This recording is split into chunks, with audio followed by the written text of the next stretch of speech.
Special shout out to Superior Solitaire, with 11 game modes and no in-app purchases. Epilepsy warning for flashing lights and colors.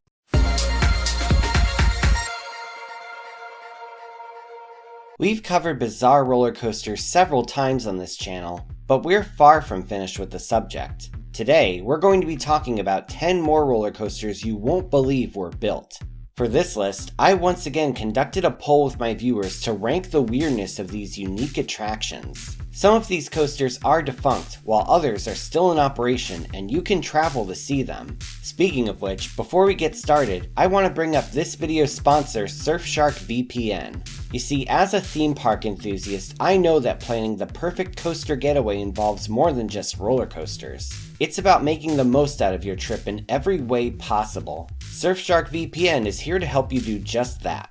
Let's dive a bit deeper into what Surfshark VPN can do for you. With Surfshark, you can protect your personal information from hackers, especially when using public Wi-Fi networks at theme parks. Surfshark also lets you bypass those frustrating geo-restrictions. For instance, did you know that you can't watch The Office on Netflix in the US? It's true, but by connecting to a Canadian server with Surfshark, you can unlock a whole new library of content. Suddenly, the mishaps of Michael Scott are just a click away. In this case, you don't have to buy another streaming service, making your wallet very happy. Here's my wallet after Surfshark. As you can see, it's very happy. I've personally been using Surfshark, and it's been a game changer for me. Whether I'm planning my next theme park adventure, looking for my favorite shows, or simply browsing the web, Surfshark allows me to do that securely without any restrictions. Plus, Surfshark offers more than just a VPN with their Surfshark One package. This complete online toolkit includes Surfshark Alert for data breach prevention, Surfshark Search for ad-free and tracking-free search results, and Surfshark Antivirus for keeping malware, viruses, and intrusive apps away. All of these, plus Surfshark's VPN, in one convenient package. And here's the best part, you can get an exclusive Surfshark VPN holiday deal right now. Just use the promo code THEMEPARK when you sign up and you can get an additional 6 months for free. Remember, the promo code THEMEPARK will unlock this fantastic offer. Don't miss out on this incredible opportunity to surf the web safely, access your favorite content, and save money. Click the link in the video description and make your online experience so much better with Surfshark. Now on to the top 10 strangest roller coasters around the world. Our first stop at number 10 is Japan, specifically the city of Shimade in Shizuoka Prefecture. This prefecture is famous for its stunning views of Mount Fuji and numerous scenic locations. At its heart lies Nomori Park, a free-to-visit park aimed at young children. This park is known for its unique Bob Slider roller coaster. The layout runs down the side of a hill, combining a traditional roller coaster and a roller slide. For those unaware, a roller slide is a popular playground feature in Japan, consisting of small plastic rollers on a sloping track. Remember the roller slides from Discovery Zone? Well, these take the concept to a whole new level. Instead of sitting on the track and sliding down though, passengers on Bob Slider board a small one-person car. The track itself is a simple trough with no upstop wheels. This makes it one of only 2 steel side friction roller coasters in operation. With a weight limit of around 143 pounds, this car is mainly meant for small children to ride. Adults under the limit are allowed on, but kids under 5 are unable to, so you can't exactly put your infant on and send them downhill. Though it's only 700 feet long and only around 9 miles per hour, its small size and scale make it feel much faster than it actually is.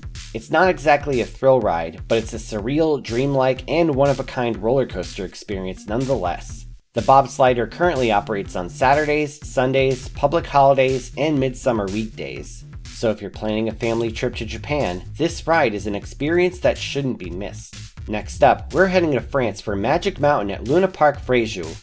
Not to be confused with the Six Flags Park or the Blackstone Cherry album. This Magic Mountain is one of the rarest roller coasters out there. Built by Italian manufacturer Top Fun, this coaster model is known as a Typhoon. After the closure of Rain or Rush at the Washington State Fair, Magic Mountain is the only coaster of its kind left in operation. What makes this model so strange is its layout. The banking on the track is flat out bizarre, and the purple, yellow, black, and white track makes it look like something hastily made in Planet Coaster. The ride's only element is an incline loop, which sticks out from the rest of the meandering course. Apparently, this ride is not only one of the rarest coasters out there, but among the worst as well. Many have criticized the rough track and ultra uncomfortable over-the-shoulder restraints, saying they completely spoil the ride. Seasoned coaster enthusiast Richard Bannister wrote of it, quote, "The ride experience rates among the most uncomfortable I've ever had on a roller coaster, making me hope that this ride is decommissioned permanently." That's pretty harsh, and keep in mind this quote was from 2008. Who knows how it's running nowadays? If you got a chance to check out this ride recently, let me know about it in the comment section. Our third destination is Mexico at number 8 with Jungle Coaster at Quintana Roo's Selvatica. In the heart of Cancun is a true hidden gem in the roller coaster extended universe. This ride, appropriately named Jungle Coaster, can be found at Selvatica, one of the most popular tourist attractions in the area. This park has a variety of attractions, including ATV tours, ziplining, ropes courses, and the inventive Jungle Coaster. Opened in 2018, this ride is a marvel of in-house engineering and overall creativity. During its development, the park faced the challenge of finding a thrilling concept that fit within their budget and spatial constraints. And they didn't want to tear down too many trees either. Eventually, they settled on a high-altitude roller coaster. Its design features multiple single-person cars. Ingeniously, it utilizes existing structures from an adjacent zipline to support its track. The ride's path weaves through the treetops. Sure, it doesn't have any inversions or airtime moments, but this coaster offers plenty of near-miss moments with the trees and breathtaking views as well. You really feel like a Yucatan yellow bat zooming across the greenery. Naturally, the concept was highly acclaimed when it first opened, and a similar installation was built at another Quintana Roo park named Ventura Ride and Fly Park. However, that ride is currently said to be unoperational.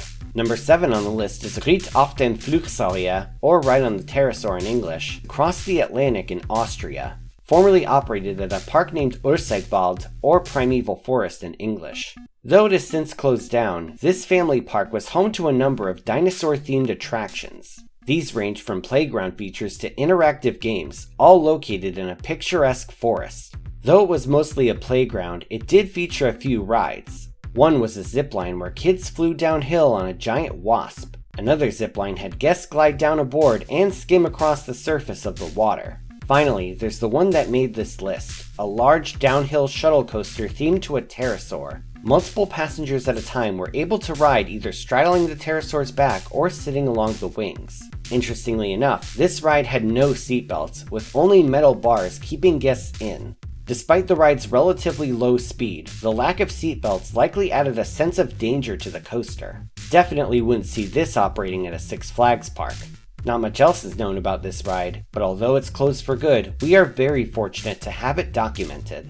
Number 6 takes us to the United States, Massachusetts to be precise. This ride named Brava is actually an art installation at the Massachusetts Museum of Contemporary Art, or MassMoCA for short.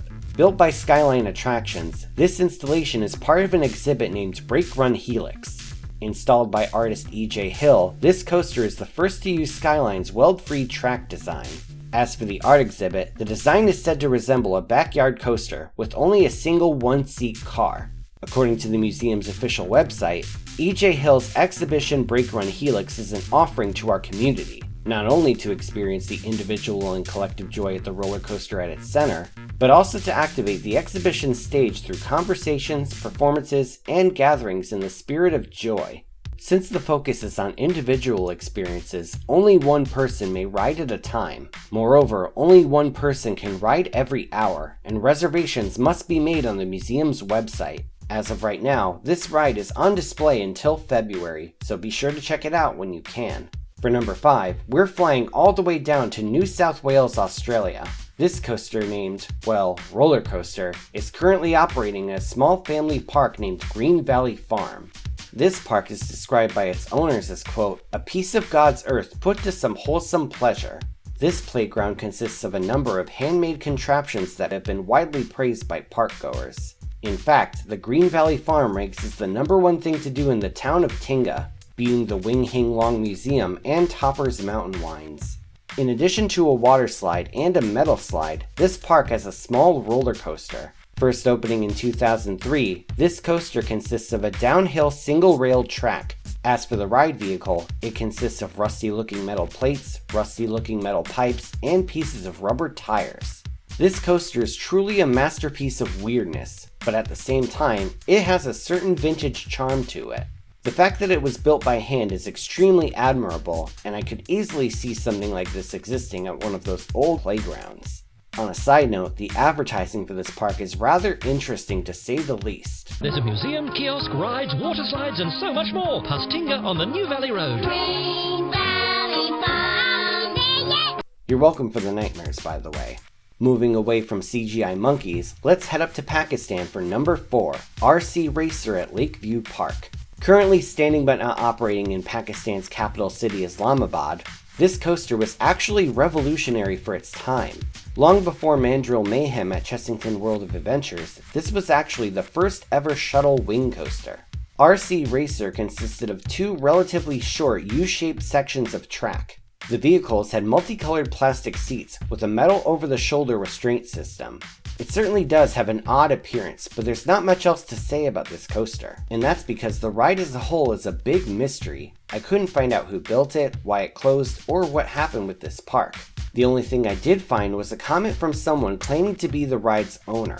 This YouTube user claims that the park was closed due to the government's lease ending. If you know anything about this mysterious roller coaster, feel free to comment down below. Kicking off the top 3 is a roller coaster near Niagara Falls in Canada, and this one is a doozy. Say hello to Frankencoaster at House of Frankenstein. This ride is so unusual that it's epic. It's literally a Frankenstein-themed roller coaster on top of a Burger King. This coaster is part of a larger attraction called House of Frankenstein that opened in 2010. Though it mostly consisted of a haunted house walkthrough attraction with animatronics and special effects, the decision was made in the late 2010s to build a roller coaster. But instead of getting a ride made from scratch, officials bought a used coaster. This coaster originally operated as Thriller Coaster at Lake Grove, New York Sports Plus Entertainment Center. Luckily for House of Frankenstein, this coaster already came with coffin-themed vehicles, making it a perfect fit for the attraction's monster theme. The ride was put on the venue's roof, which just happens to be shared by a Burger King. This added an extra quirk to an otherwise tame roller coaster, and its unique setting makes it among the wackiest places a roller coaster has ever been installed. And here's a fun fact, this coaster's turns are so tight that the couplers between the ride cars are found on the left side instead of in the middle. Pretty bizarre feature. Now for the silver spot in the UK. Coming in at number 2 is the defunct aerial glide at England's Shipley Glen. This park dates all the way back to the Victorian era. That's right, many believe this coaster opened at the end of the 1800s, during the reign of Queen Victoria herself. As such, this is thought to be the first ever suspended roller coaster, and indeed, it was a primitive attraction. This coaster sat one person at a time in small seats that hung below the track. The oval-shaped course consisted of a downward slope, a right turn, a straight section, and that was pretty much it from the guest perspective. There were no seatbelts and no brakes either. In fact, passengers had to be caught by the ride assistants who manually brought the cars to a stop. Apparently, the ride was originally designed to seat 2 people at a time, but its aging structure was said to reduce the capacity to 1 person.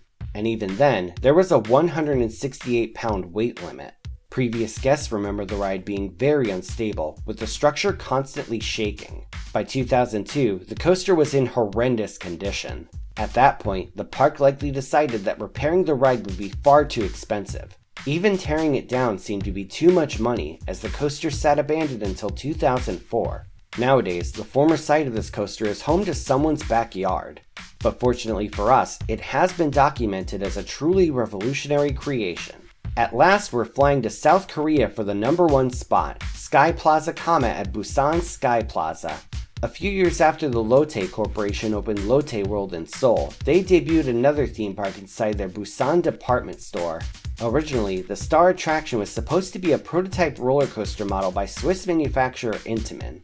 Inspired by the scrap pipeline coaster by Aerodynamics, this attraction known as a spiral coaster sat passengers in trains that rode between the tracks instead of on top of them. This bizarre roller coaster was named the Sky Plaza Comet and was set to open with the park in 1996. The ride had a layout that started at the top, with 2 downwards dips and 2 heartline roll inversions along the way. Apparently, the trains were unable to complete the inversions on their own, so the coaster used drive tires to power passengers through the rolls. Sadly, this coaster never made it past the testing phase. It turned out that the location on top of a department store was extremely problematic. As it ran, the coaster caused the building's structure to vibrate, so much so that during one of the coaster's test runs, frightened shoppers on the 9th floor evacuated the building. The park had opened around 1 year after the tragic Sampung department store collapse, so the coaster was immediately seen as dangerous to the department store's integrity. It was therefore decided not to open the coaster, and it sat standing but not operating throughout the park's run. Eventually, the coaster was sold at an extremely low price to Al Sha'ab Leisure Park in Kuwait. Unfortunately, despite an attempt to fix and repaint the ride, it reportedly never opened there either. Perhaps I should do a failed coasters episode on this ride, because it really is a fascinating story. Now it's time for the comment shoutout program. This is where I take 5 random comments from my previous video and read them out. These comments are from my IAAPA 2023 highlights video. Syndrome7778 says, "Happy you got to cover it this year after all. I'm really happy I got to cover it too." Dream in Color 14 says, "OMG, so excited for the Axis." A Mamirs88 says, "I actually want that fog blaster. It'd be the best prop ever for a Halloween costume." Marcus Sorensen 3380 says, "I gotta say, IAAPA this year was something else, truly the best. I can't wait to see what will 2025 IAAPA will bring. Fantastic coverage of IAAPA this year. Thank you, Marcus." And Neville1311 says, "B&M new Penguin Trek car really is giving mock rides vibes." If you want to see your words in my next video, leave a comment down below and it may be selected. Please note though that inflammatory or spam comments will not be read. Thank you all so much, and if you want to support me on Patreon, you can do so once again at the link in the description. Thanks for watching, everyone. Feel free to like, share, and subscribe. You can follow me on social media on Instagram and Facebook, or you can check out my website at themeparkcrazy.com. And I'm on TikTok. This is Theme Park Crazy, and I'll see you all next time.